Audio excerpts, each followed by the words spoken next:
Hi,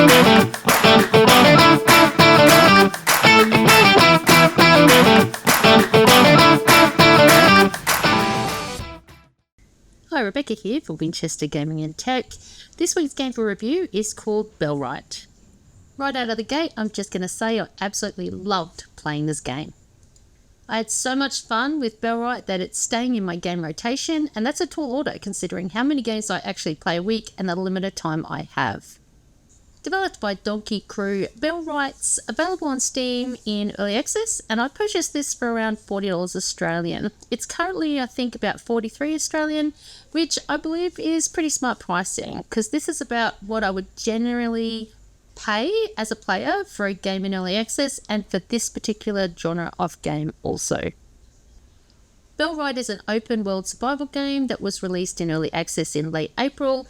Set in a medieval world, the story starts with you being in the wrong place at the wrong time.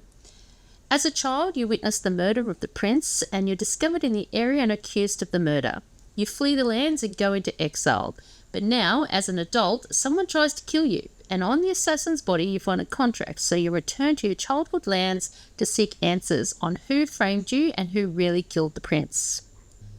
However, your quest for answers leads you down a path where you lead a rebellion and fight to free the land from an oppressive ruler. Character movement was smooth, and instructions and directions on where to go and get started were helpful without being too simplistic. You head into a nearby village, meet with the elder, and you begin your journey. You start building your own settlement not far from the village, and you work on gaining the trust of the villagers. You do a variety of tasks for the villagers that not only build your relationships with the townsfolk, but also build on your own skills and knowledge. You first build your own personal hut and expand from there. You have the usual building needs, such as a workbench and a research table. What I find hilarious and unique was the outhouse. Not very often do games like this consider bathrooms, but this outhouse had a specific job, disposing of items you no longer need.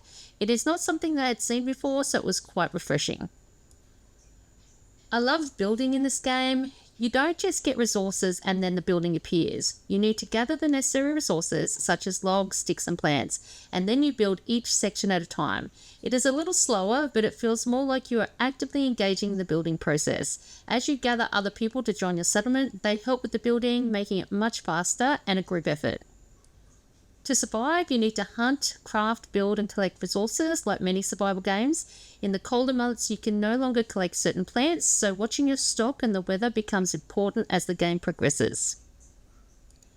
As your settlement grows, you become a target for rebels, so you must make sure your settlers have the right equipment to protect themselves and the settlement.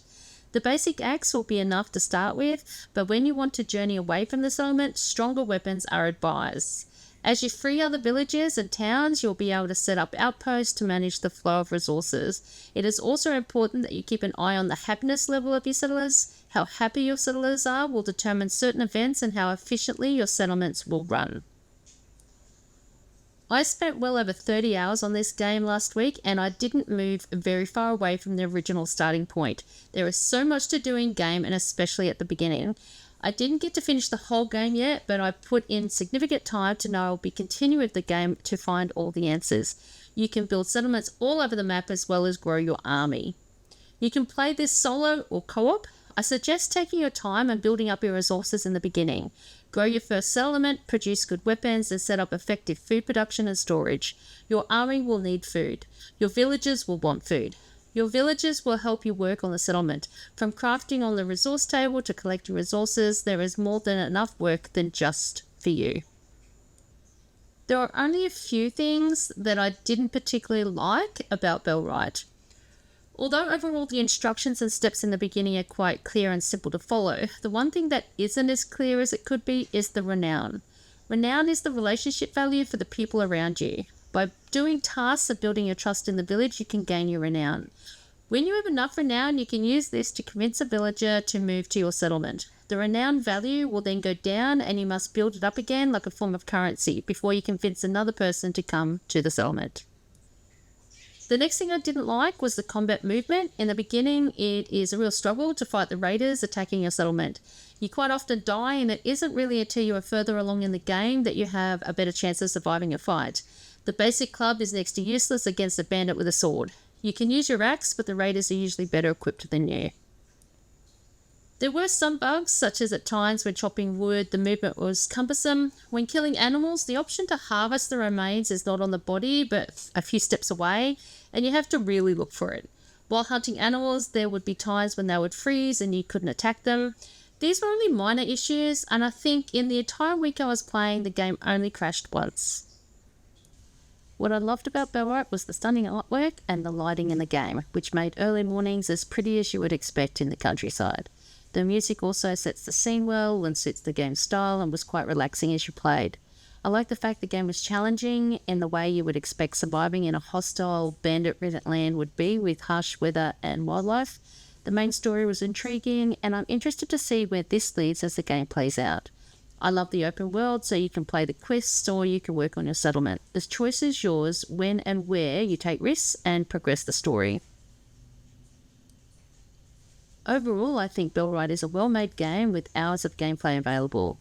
There is plenty of replayability as you try to build a better settlement each time.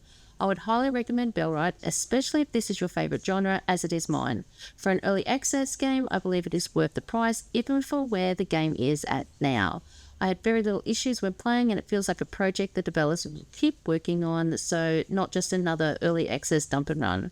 I give Bellwright 4 out of 5 stars.